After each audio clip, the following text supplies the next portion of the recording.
Hi, Cody. Welcome to the show. Thanks for having me.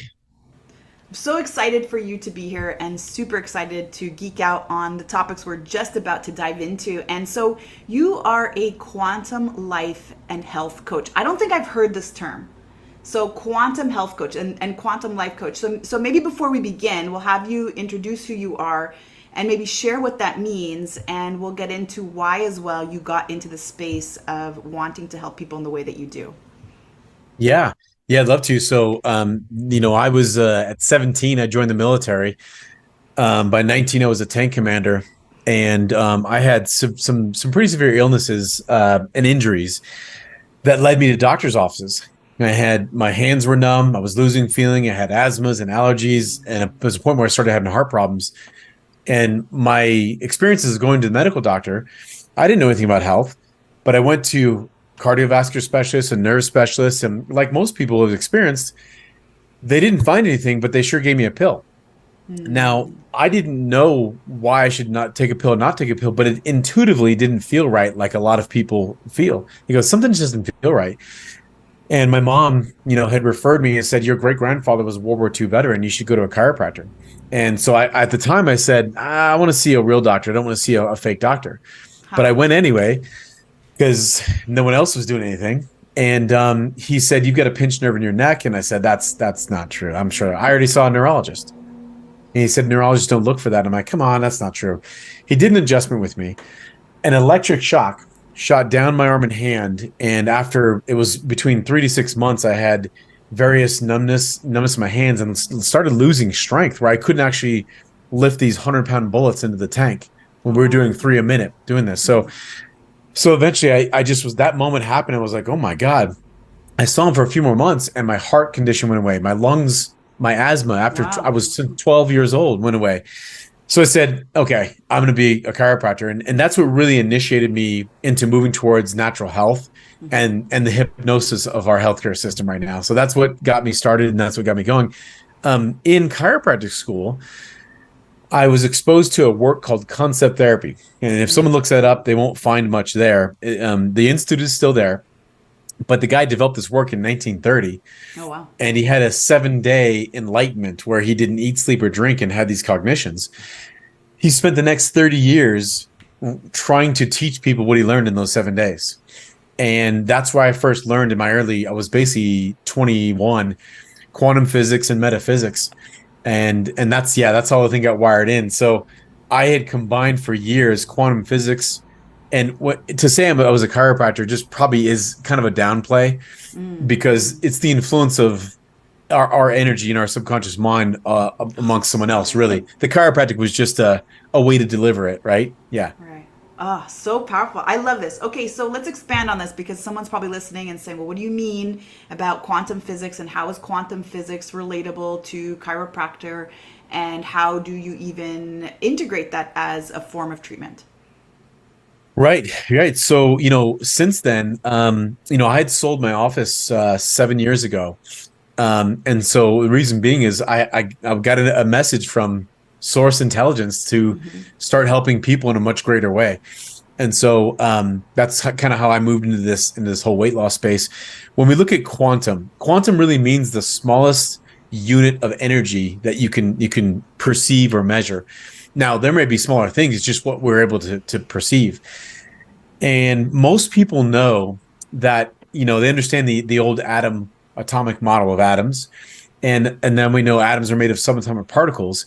But what many people may not know is there's the theories of what particles actually are.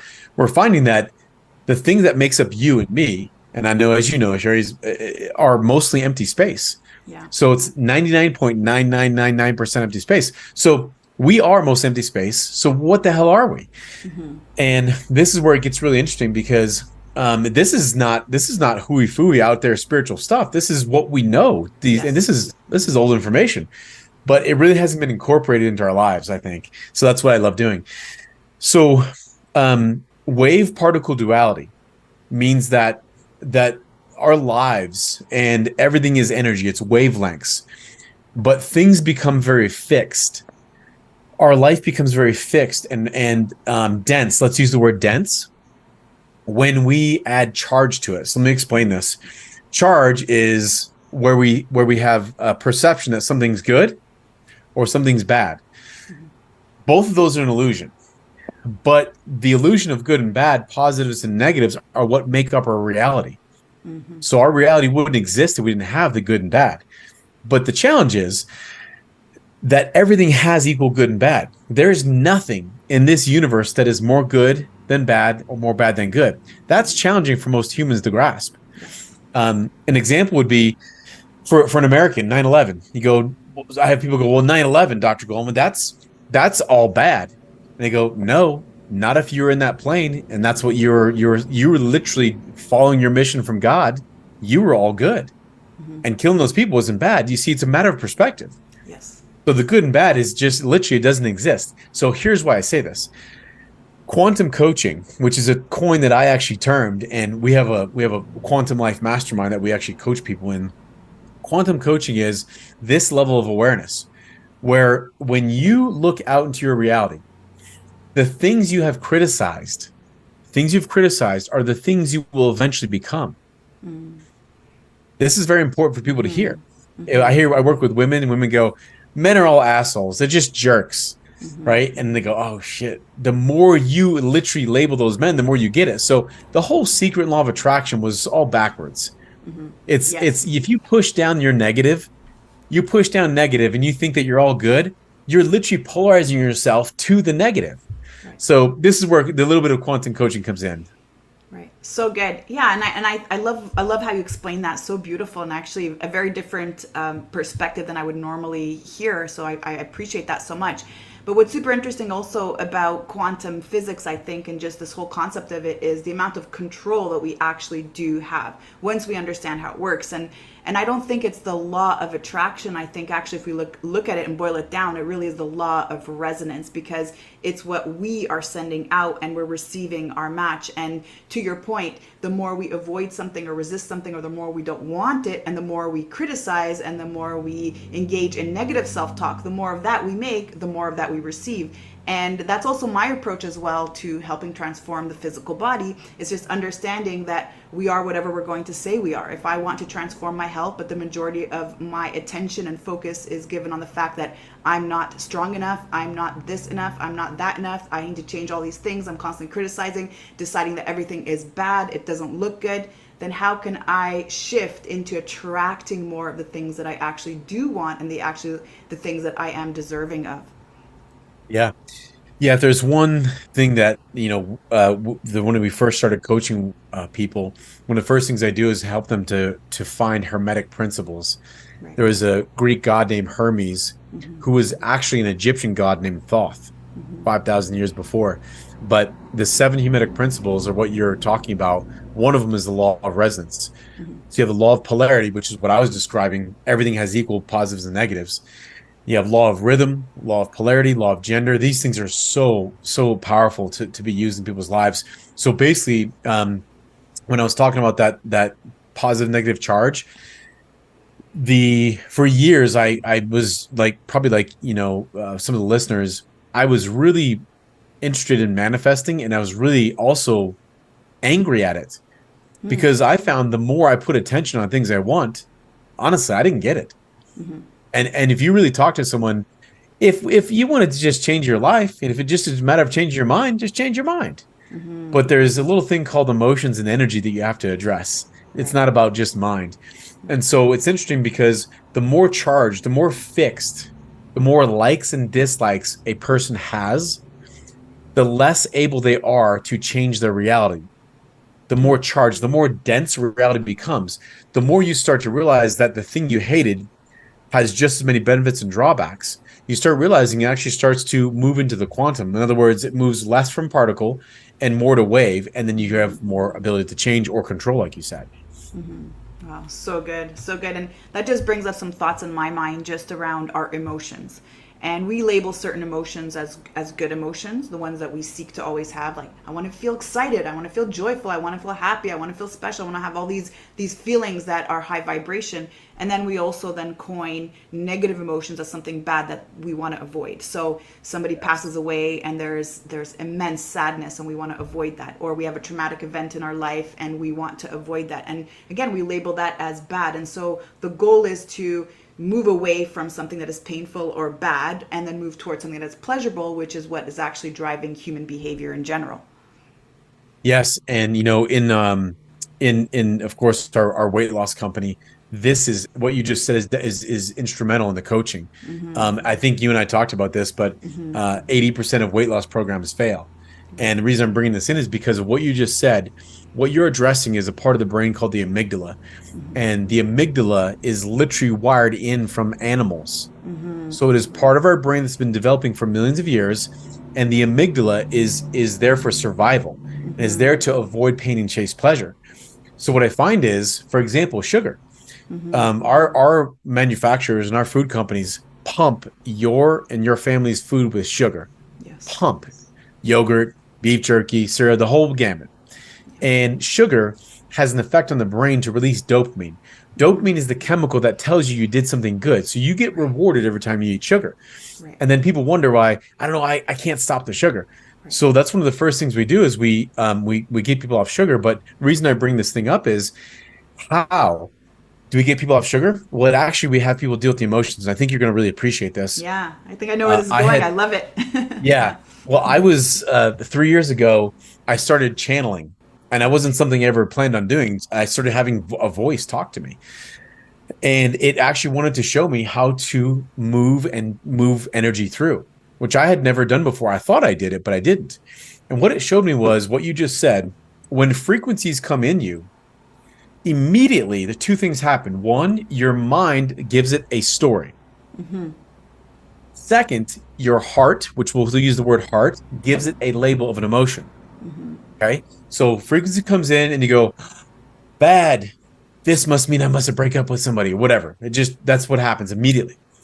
I found that 99% of the time, that is completely false.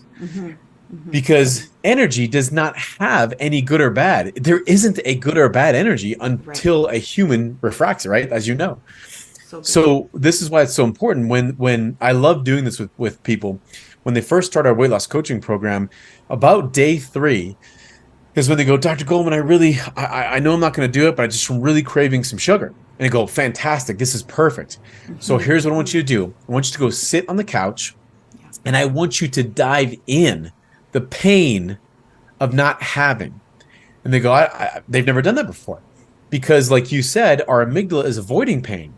So I want you to actually go dive into the pain. They go, oh my God, that sounds scary. I've never done it. I'm like, yeah, but what happens when you do? So they actually will sit there and let the pain of it not having, they let it burn through. There's a certain process to let it burn. I call it burning through. At the end of that, it's weird. They go, oh my God, I feel better. What just happened? And I said, you're literally listening to your animal brain. If you listen to the pain, avoiding pain, chasing pleasure, you're literally acting like an animal. Now, I'm not knocking people for that, because we all act like animals. We have an animal part, but this is the higher frontal lobe, the more advanced centers of our brain overriding the animal instinct. To me, that's conscious human evolution. So good, so good. So it seems that some of the methods that you use is also just around changing the perspective, right? If I start to view, let's say here in Montreal, I'm gonna call out poutine. I don't know. Have you ever had poutine before or heard of it? Oh yeah. Okay. We have that. All right. So if poutine for me is my favorite food, it's my most amazing food, and it's one thing I can never give up. I've also programmed my subconscious mind for this being something that I crave or I want to move towards for reward, especially if I will restrict occasionally or if I will actually set it up as a reward when I do something good, right? But if I instead shift my brain to have a new story around poutine that is more painful, something that does not resonate with my true values, then it becomes easier for me to release that and to give that up as my favorite food, simply because I've just reassigned a pain and pleasure point differently to poutine. Does that resonate with you? Oh, certainly. And I gotta say, okay, so this let's go there with this. So there's the book that we just wrote, and I'm not saying this to plug it, but it's because of what you're Yeah, saying. plug it, plug in. Well, the book's called Four Secrets to Healthy Weight Loss. Okay. Now, the first three, which we maybe review in a moment, but are physically focused, hormones and about how to properly eat that stuff. The fourth secret is literally the title of the chapter is called The Emotional Rewire. And it's exactly what you're saying.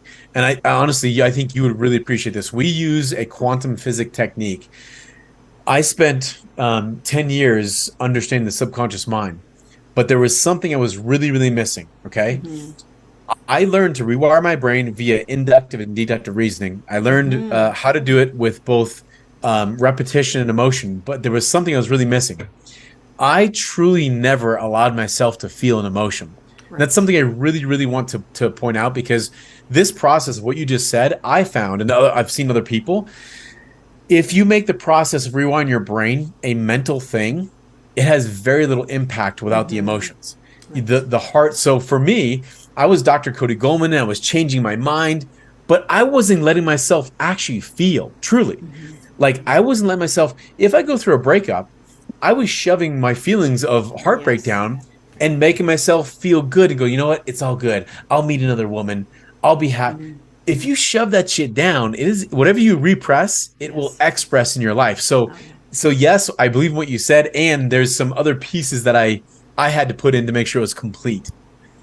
So good. So good. This reminds me a lot of, I also help women overcome binge eating, emotional eating, out of control eating, stress eating, all these things. And the program is called Make Peace with Food. And what we do is rewire the brain. And to your point, not just how we think, but more importantly, how we feel, because there has to be resonance between what we think about things and what we feel about things in order for us to be in integrity and then move towards that healing process. So I'm loving everything you are saying. And I think now's a good time also to maybe talk about dieting, because you kind of mentioned that earlier, why most diets fail and why, especially this idea that, but if we eat less, then that will be our pathway to releasing weight. And most of us resort to that, eat less. And then, of course, well, we know what the end result of that is, don't we, Dr. Cody? Yeah, right. You and I really aligned on this. So yeah, this is really big. So I discovered this in my chiropractic office.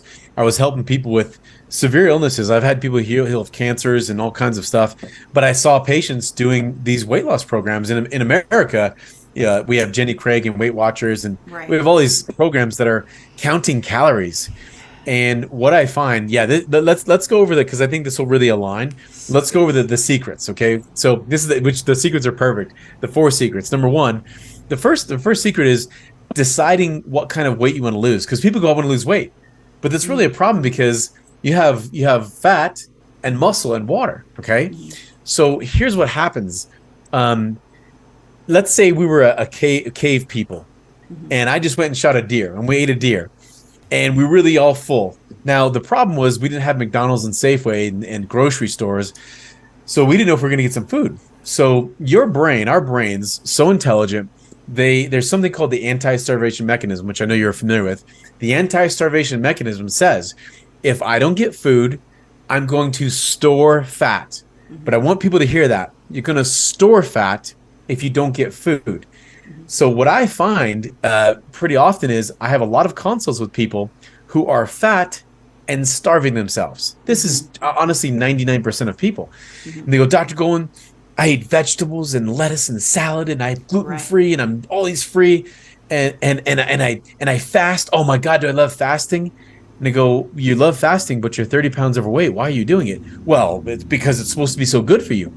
Like, well, why are you 30 pounds overweight, right? Because if your brain knows you're not getting food and you store fat, your body knows you're going to be taken care of. It's survival. Why does the body store fat? Because fat is God's most amazing fuel source. That's why. Thank you It for saying is that. double, yeah, double the energy content than a protein or carbohydrate, more than double. And fat is clean burning. So if you compare it to like, clean burning fuel versus a dirty fuel, what happens over time is when people are burning fat, their brain is on track, like they're sharp, their energy is up, their sleep is really good. So what I'm reason of saying this thing about the calorie reduction is really, if you reduce calories, you're going to make yourself fat. Now, I know it sounds funny, Right. but what happens is people starve themselves and they're so damn hungry, they jump into a bowl of pasta. Right. Or they're so damn hungry, they jump into some sugar. That's what's really happening, and they're calling it reducing calories. So when you reduce calories, yes, you will lose fat for a while. Sometimes I've seen anywhere from 3 to 11 days. But if you keep reducing your calories, you're eventually going to burn muscle.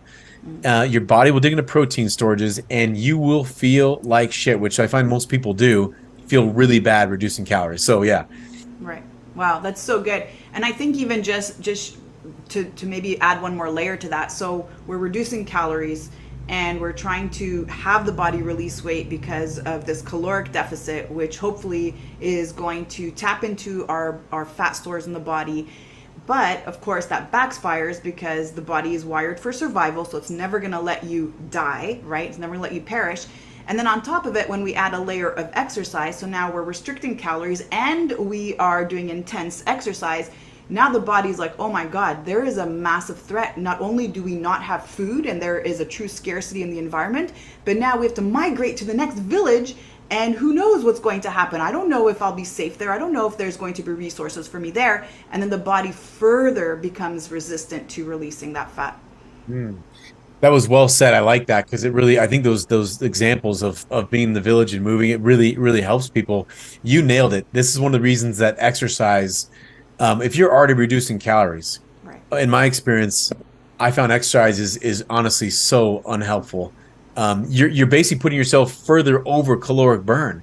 Right. So if you eat 1,500 calories and you go exercise and now you've burned 2,000, you're in a 500 caloric deficit. So just so people remember, when you're in a caloric deficit, you're going to trigger fat storage. Your body will store fat. So that's why there's so many people that are so confused. And a lot of the programs here in America, and I know Canada too, are focused on caloric reduction. And what really people, I believe, should be focused on is how much food does my body actually need? Need, right. Most So people, good. like for example, menstrual cycle. Most women don't realize you burn more calories during your menstrual cycle. You actually need more calories, right? Right. So it's interesting to see that.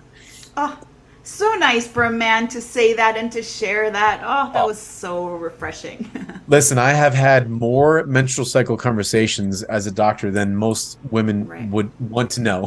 So I Right. totally, yeah, I Yeah. appreciate it. I understand it. Yeah. So good. And I think what's really important here also, if anybody's listening, is to really, I think, receive the message that it's not my fault. Because a lot of our intentions are good. We're wanting to change our health. We went to the doctor's office. They told us that if we want to be healthy, we have to lose weight. And so now we're going to try reducing our calories. We're going to try exercising. And when that backfires, or when we hit that plateau and then all of a sudden our body rebels against us, and then we find ourselves putting that weight back on and maybe even more, I just want to point out that it's not our fault. It is not because we are lacking discipline or motivation or we're not committed enough, but because of exactly what you're sharing today with us, Dr. Cody, is that the body is not going to allow you to do that because simply of that survival mechanism that is innate within it. Boy, I couldn't agree more. And let me share something to really drive that point home. Yeah. This is something that occurred in America, but I believe it affected most of the world. In 1960, anyone can Google this, okay? 1960, Harvard researchers. So Harvard is a big medical school here, very prestigious, and they promote and they are leaders in the medical community for research. Harvard researchers were trying to figure out why so many people in America in the 60s were having more heart problems, more cardiovascular problems. So they did a study. They studied fat and sugar to see which was the culprit. Okay. Well, what happened was the research showed that sugar was making people fat, but that's not what the article said in the in our medical journals. Here's what happened: a company called the Sugar Foundation paid some of our most prestigious researchers to falsify evidence. Okay. And what happened was, look this up. It was in 1990. Basically a researcher was in the basement of Harvard Medical School, and they found the papers showing where they falsified this. So here's why this is important. Oh, Yeah, exactly. In the 1960s, this is when the low fat craze started. right. So when you say it's not your fault, you're right. I want people to hear this. When you see low fat on the front of your food, I want you to run the other direction. Okay. Fat was, again, a most incredible fuel source. What did they replace foods with when they removed the fat? Sugar. Absolutely. So, yes. And so this is why people honestly have been hypnotized Hmm. to think that you need to have low calorie, which is another, like when you see low calorie, run the other damn direction. Right. Like, because what's in there Right. is typically something that's artificial, right? So the whole point of this is that they knew that sugar was addictive. We've known this since the 1500s. Every major civilization whose rose and fall, you can track the rise and fall to civilizations that controlled sugar plantations. They were wealthy. Then their people ate so much sugar, they literally were taken over by someone else who took over the sugar plantations. This has been happening since the 1500s. It's not new. Hmm. So I want people to hear this.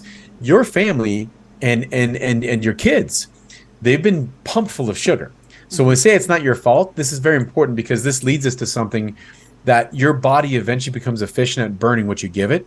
So what we find is there is a hormonal flip that people will eventually become sugar burners instead of fat burners. So that's another piece just to talk about. Right, right. That's so great. And we are actually metabolically adaptable, and we're supposed to be metabolically adaptable. And if you take away just our modern society, our modern setup of having food accessible to us throughout the year, I mean, you can buy blueberries all year long, right? And Right. we Right. can conserve our food for as long as we need, but actually we have the capacity to be able to default to carbohydrates or sugar as fuel when that's what's available, like in the Yes. springtime or in the summertime, or when we have fruits or things that are sweet for us in our environment, present in our environment. But if you Right. look at it, they're not present all year long, right? And we Right. have to actually then shift into hormonally to be able to tap into fat stores or fat as fuel. And so how do you talk about, or how do you share any knowledge around hormones and helping people really regulate their hormones to be able to be metabolically flexible? Yeah, I love how you said that. And I love your depth of knowledge. I think your listeners have a really big advantage of listening to you because honestly, most of us, when you go to your doctor, your medical doctor, I don't know what it's like in Canada, but how many of you go to your medical doctor and go, I'd like you to teach me to eat? That doesn't Right. happen here. No Right. one even, and half the time you don't even want to have the same level of health your medical doctor has. And I'm not knocking, but I'm saying in Right. general. So who do you listen to? So I appreciate that people have you listen to. This is an important question here in terms of hormones. So let's just give a basic understanding. Not we'll go in too much detail. There's two hormones called leptin and ghrelin, Mm.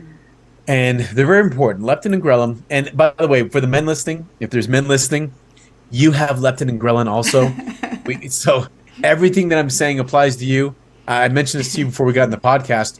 After 20 years of working with people, women take care of themselves Right. first.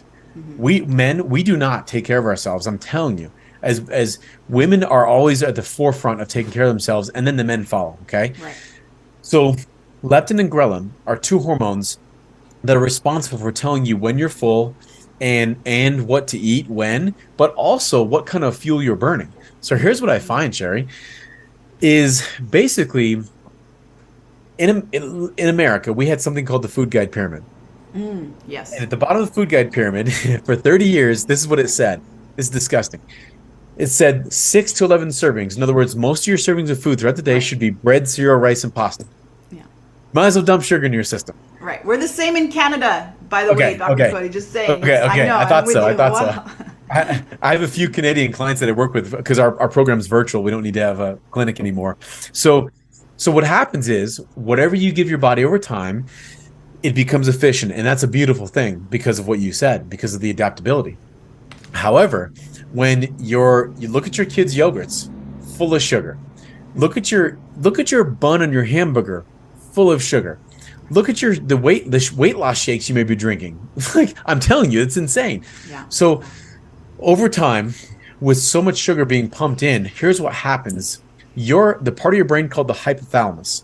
The hypothalamus starts directing leptin and ghrelin, and it starts saying, listen, for us to survive, we've got to start using sugar. So this is one of our second secrets in the book is what kind of burner are you? Do you burn sugar or burn fat? Now, it's easy for someone to find out. If you're a sugar burner, typically you'll have energy crashes throughout the day. You need coffee to wake up. You have sleep can be poor. You have more emotional ups and downs. That's what I think is very significant. You'll appreciate hearing. It's very hard to manage emotions when you are a sugar burner. I've watched this time and time again.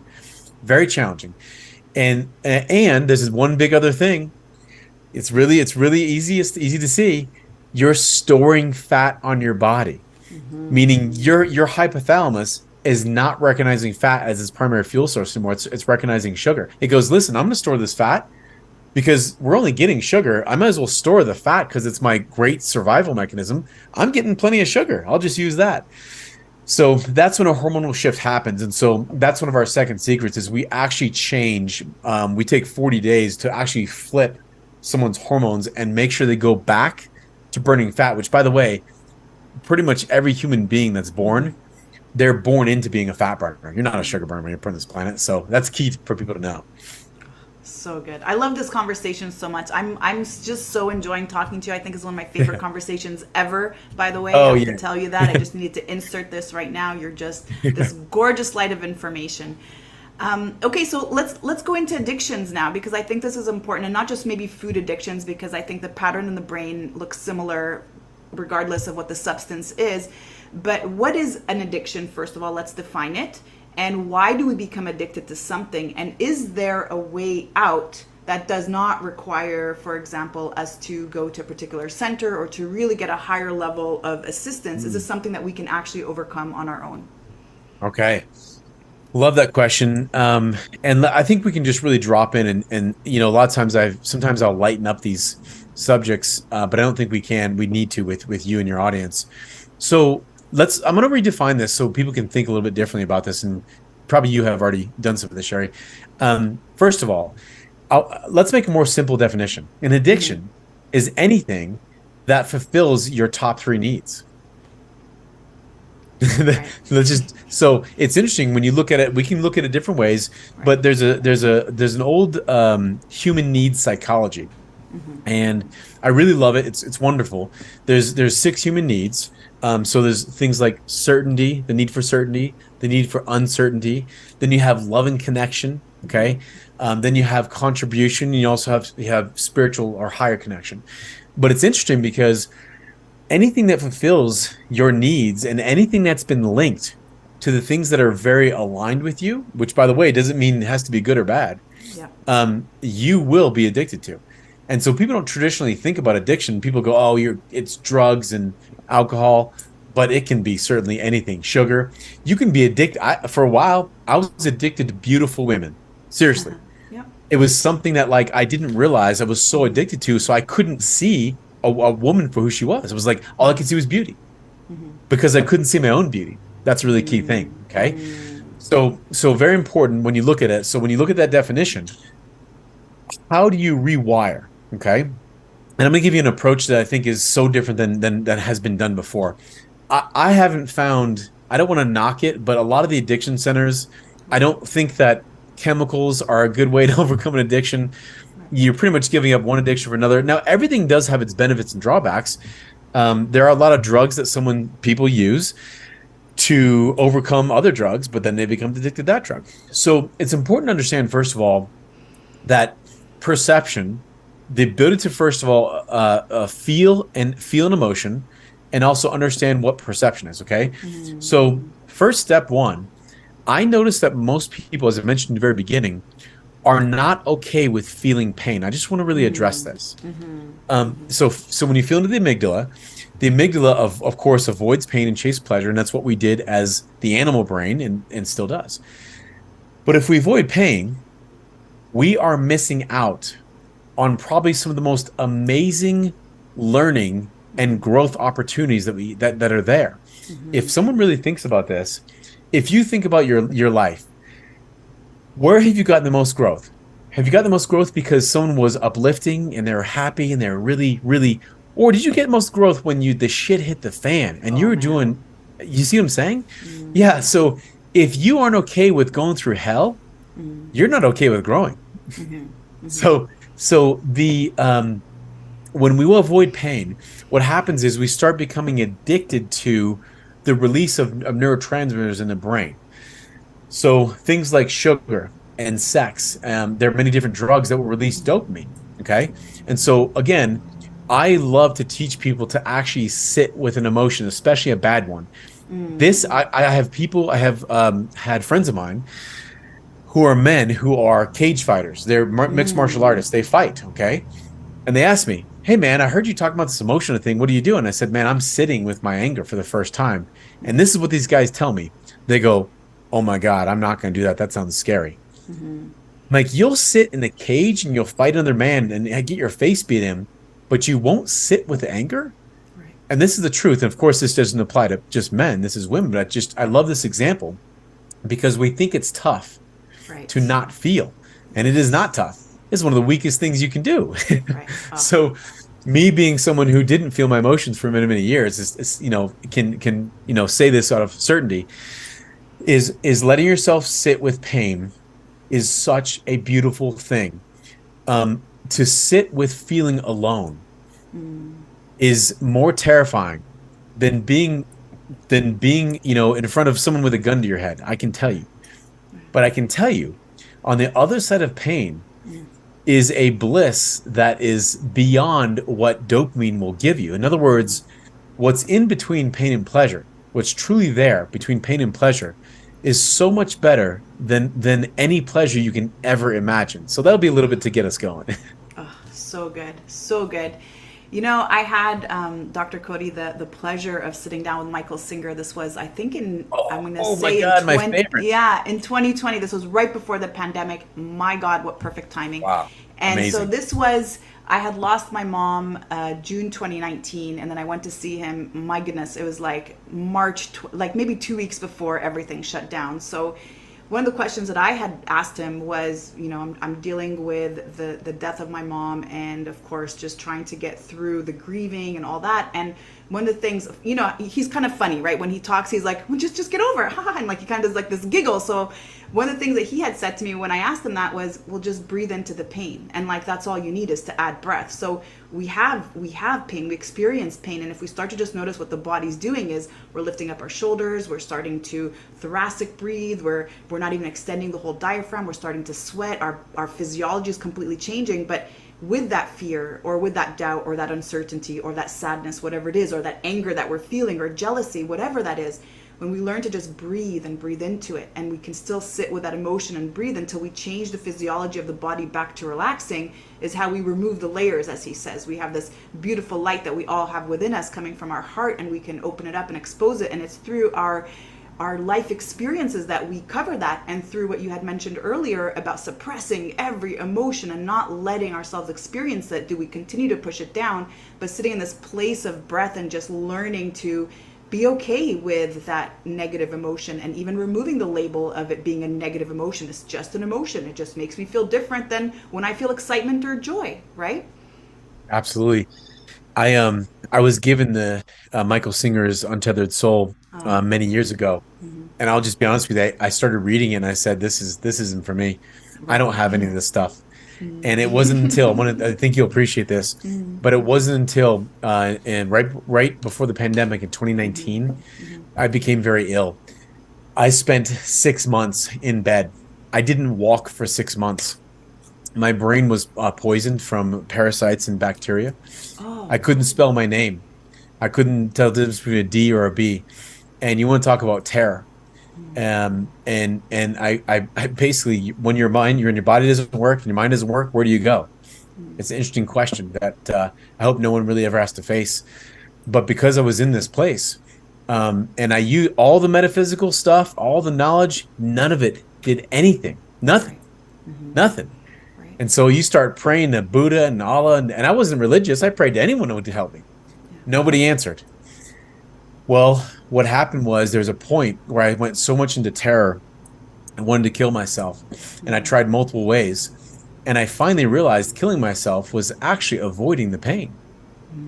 I wasn't facing pain. That's what I was doing. Life, the universe was getting me to face the thing I had avoided. I was Mr. Positive. I was Mr. Positive. You could not talk to me about anything negative.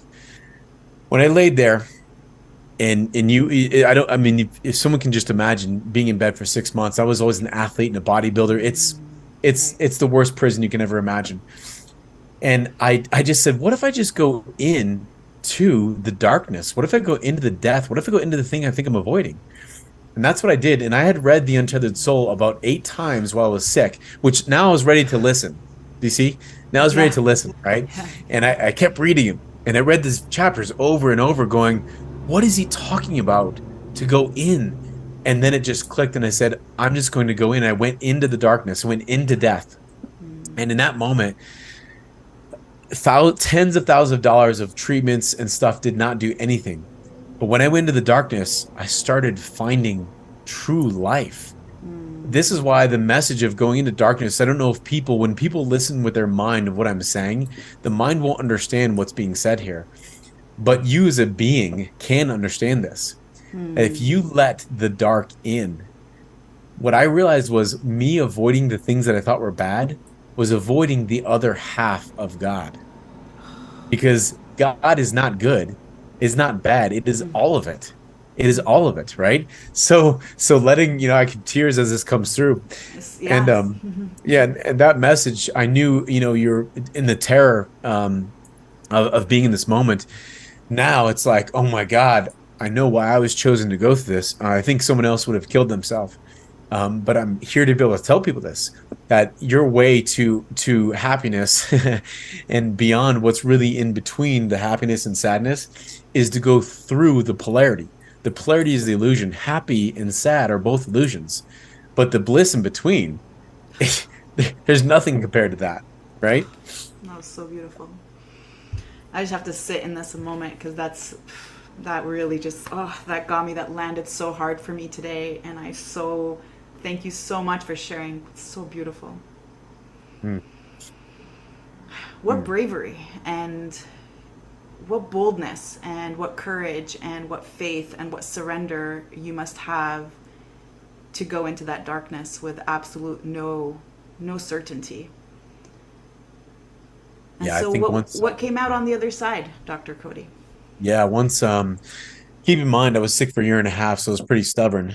And after 6 months of being in bed and trying every metaphysical, physical technique, treatment, everything under the sun, it wasn't like I was somehow intelligent. It was actually my intelligence that was stopping me from really achieving the thing that that life was trying to bring to me. Yeah. Um, but what happened was the moment I actually went in the darkness, it's the weirdest thing, which everyone will experience this if you do it, and I know you have. If you sit with your pain, you actually just let it go through the waves. Just don't worry about if you're doing it right. Don't worry about if you did it. Just if something comes up, sit for a few moments. Just do this every day wherever it comes up. Just don't put pressure on yourself. But eventually you start finding your brain is really confused. The mind gets confused and it goes, why do I feel better? I don't get it. Well, that's what happened to my brain. Why am I feeling more energized after being can't walk and laying in bed for 6 months? Why can I now move my legs? I don't get it. Because all of the energies that are coming through to you that you are calling bad are trying to speak to you. If you don't feel bad energy, my God, you're missing out on the beautiful voice of God. So what happened was I started coming out of it and I could walk again. And the first walk I took, I was really slow down the sidewalk. And this is what happened. A little old lady with a walker was walking past me, and she was walking pretty freaking slow. She walked past me, and that's when it hit me. Oh my God. So listen to this. Oh my God. You have become everything you've judged. I was a fast moving person who judged people who were negative. I was pretty freaking negative. You be in bed for that long and you're pretty negative. I became everything I judged. Everything. And that's why I tell people, whatever you criticize, you eventually become. So there is no good or bad. There's no one higher or lower than you. You think you have mentors? They're not your mentors. They're you. You think you have someone who you've pushed down in the pit. You pass by the person on the street who's a homeless person, who you say, "Oh, he's lower than me." He's not. He is you. All of it's you. And that's why it's so important for you to not put anyone on the pedestal or put anyone in the pit, because you're just doing that with yourself. So these are the things that came through, the things that I couldn't read in a book, the things I couldn't learn in a book. The Untethered Soul was so damn confusing to me until I went through this process, right? So I eventually completely healed from parasites, Lyme disease, and black mold. And now I have people that call me from all over who are asking about how to do this, and not all of them can hear because they were like me. I needed much more pain before I was going to listen. Oh, So right, right. Yeah, and that's the ego part of us that talks to us. Well, I know it all. I tried that. That can't be. That doesn't make any sense. And so we just tap into that. We allow that to dominate our thoughts and then eventually our actions. And super interesting because just talking about all this stuff just brings me back to this conversation of addiction and how when we are trying to avoid this negative emotion that we've labeled as being negative and something we don't want to sit in, we tend to move towards something that is pleasurable.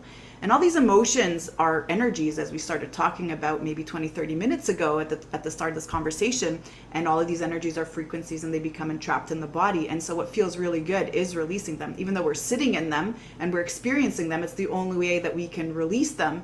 And it's also, I would suggest, as a powerful method to help overcome any addiction, instead of using maybe some of these other conventional methods where you go to a place and for the rest of your life you identify as this thing that you can never release. Because I think that just becomes very conflicting. So I'm going to sit in my emotions, I'm going to release my energies, I'm going to release all of these negative emotions I didn't want to sit in and work on that. But I am also an addict.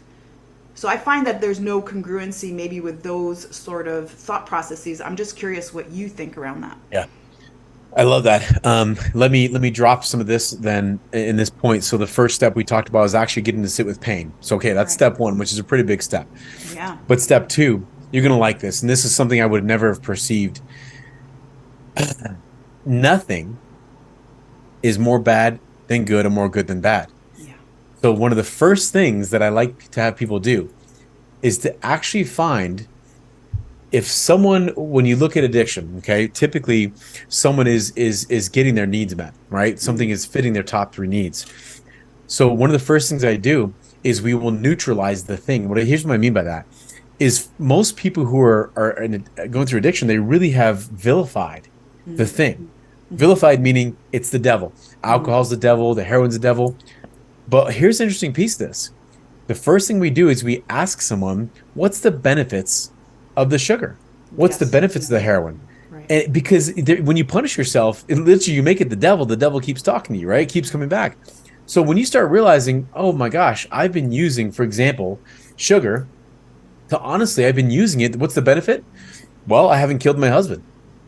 That's one of the benefits. You see what I'm saying? When something comes into neutrality, remember I was talking to you about the polarity of positive and negative, and that is the particle, that's the fixed density. Whether or not you think it's good or bad, you're making it dense. So when we bring something back into neutrality and you realize that sugar is both equal and negative and positive, it is neutral. Then you have the opportunity to change it. So the first thing we do is we bring whatever the thing you think you're addicted to back into the neutrality. You go, wow, actually, I've used alcohol, and you know what? I probably didn't kill my husband. I would have killed my husband most likely. And I say it like that, but it's true, right? Sugar has stopped me from this and this and this, or maybe killed myself, right? Right. So you go, okay, thank you, sugar, thank you, alcohol, thank you, heroin, whatever it is. So we don't make it the devil, right? So it's really important we do that first. And there's a process that I'm going to share with you. We run you'll appreciate this. We run a mastermind called the Quantum Life Mastermind. And there's a quiz on quantumlifemastermind.com. And with every person, one of the first things we do is we actually identify what's called their priorities, highest life priorities, or their values. I found that most people have no clue what this even is, and neither did I.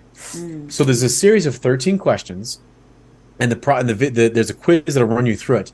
And what happens is when you identify what your highest life priorities are, for example, let me just tell you this.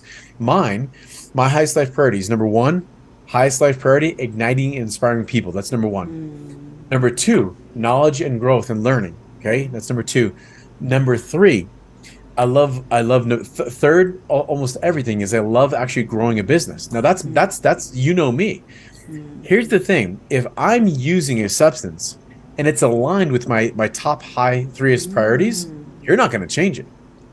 So what we will then do is understand, first of all, your highest priorities, and we'll see how you're using that thing to fill your highest priorities. And what we do is we find a replacement pattern or habit to fulfill each one. Because that's what's really needs to be replaced is You don't realize this, but that's what the higher sensors in the brain, along with the amygdala combined, not only are trying to survive, but they're trying to achieve the things you're here to do. So So good.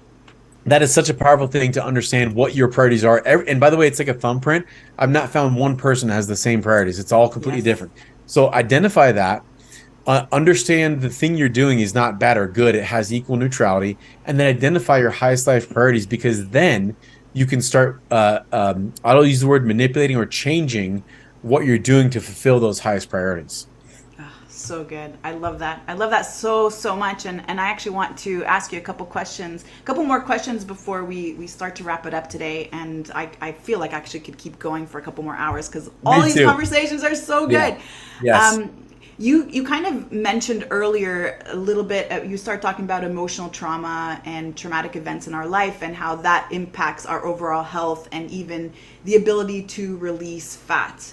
And so, can you expand on that a little bit more? So, for somebody who has been holding on to some emotional trauma and also finding it challenging to release weight or transform their health, what could be the reason behind that? Great question. I love this because this goes to the third secret in the book. Basically, there's a chapter in the book.